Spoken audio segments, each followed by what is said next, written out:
Okay, my friends in Azerbaijan are new, and the guys, let me show you some little details for you guys. When you are doing the armbar like this, and the guy is defending, this is not good armbar for this situation. The first thing I want to do is pass his leg over to save the position, to make the guy don't escape. Now, another good detail is, if possible, I'm gonna push my opponent's head and keep the weight so he can look to the other side and make difficult for him to turn towards me here. Keep this tight. Now, most important thing, I'm not gonna pull here because I'm not strong here. I'm gonna bring his elbow under my armpit and I'm gonna work close to the wrist.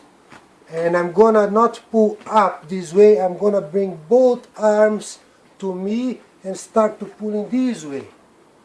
As he break the grip, now this hand gonna come and adjust.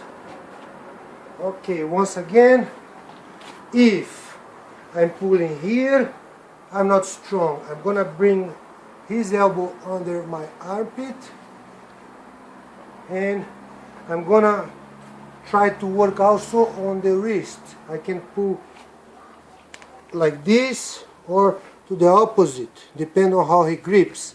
And now makes a lot easier to break the grip and take it like this. So those are some possibilities. There are other ways, but this is how I like to do. Keep both legs on top, don't cross them, keep knees tight, and never pull here.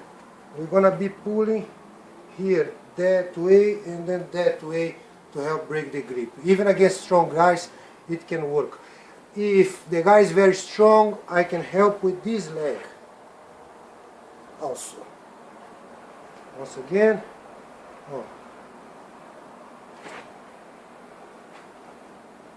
another way.